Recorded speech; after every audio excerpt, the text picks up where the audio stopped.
사람의 몸은 하나님께서 디자인하셨습니다. 그러므로 우리 마음대로 사용해서는 안 되고 정해진 기능대로 사용해야 별 탈 없이 살아갈 수 있습니다. 만약 눈이 맛있는 것을 매일 먹는 입이 부럽다고 해서 눈으로 떡볶이를 먹었다고 생각해 보십시오. 당장 병원에 실려갈 만합니다. 우리의 정체성은 하나님의 사람입니다. 사람은 하나님이 디자인하신 대로 살아가게 될 때 가장 기쁩니다. 물고기는 물에 있어야 기쁘고 새는 공중에 있어야 좋은 것처럼 우리는 하나님께서 날 지으신 의도에 맞게 살아가게 될 때 그때서야 비로소 가장 행복한 인생을 살 수 있다는 겁니다. 오늘 본문의 말씀은 이스라엘을 침략한 곡을 하나님이 심판하시는 내용입니다. 심판의 목적은 정결이었습니다. 에스겔 40장에서 48장까지는 하나님께서 성전의 환상을 에스겔에게 주셨어요. 이스라엘의 새로운 성전이 지어짐을 통해 하나님이 이스라엘과 영원히 함께 하시겠다라는 메시지를 주신 겁니다. 그러니 성전이 놓일 이스라엘 땅은 정결해져야만 했습니다.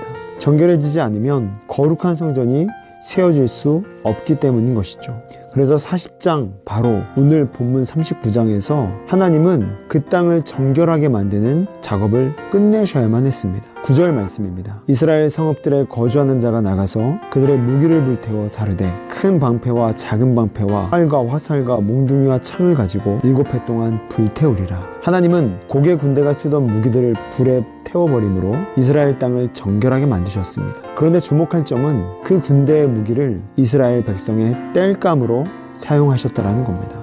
10절이 그것을 말씀합니다. 이같이 그 무기로 불을 피울 것이므로 그들이 들에서 나무를 주워 오지 아니하며 숲에서 벌목하지 아니하겠고, 사람을 죽이는 군대 무기를 가지고 사람을 살리는 도구로 사용하고 있는 겁니다. 그러니 정결이란 하나님의 의도대로 사는 겁니다. 하나님께는 살상 무기는 정결하지 못한 것이었습니다.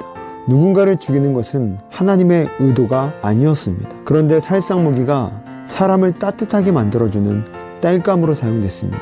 이때서야 비로소 무기들은 하나님의 의도대로 사용된 것이고 하나님은 그것을 정결하게 보셨습니다. 사람들은 더러운 것을 혐오합니다. 우리가 음식물 쓰레기를 버리러 갈 때 안아주면서 쓰레기 봉지를 들고 가지 않습니다. 집게손가락으로 겨우 걸쳐서 조금이라도 손에 닿을까봐 조심조심하며 봉지를 들고 갑니다. 더럽기 때문인 것이죠.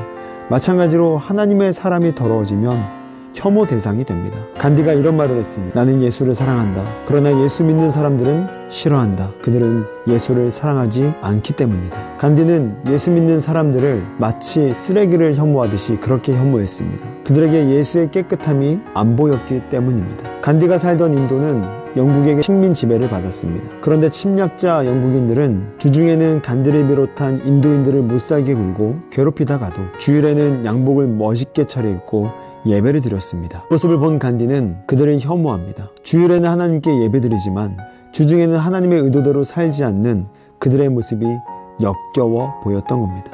그래서 간디는 그들을 혐오할 수밖에 없었던 것이었죠. 사랑하는 여러분, 우리에게 정결은 무엇입니까? 하나님의 의도대로 사는 겁니다. 하나님이 디자인하신 대로 살아갈 때 세상은 더 이상 우리를 혐오하지 않고 존경할 겁니다. 패션쇼에서 디자이너가 제작한 옷을 입고 사람들의 환호 속에서 런웨이를 멋있게 걸어가는 모델들처럼 디자이너 하나님의 뜻대로 살며 당당히 인생의 런웨이를 걸어가는 우리들에게 하나님도 그리고 세상도 박수 쳐줄 겁니다.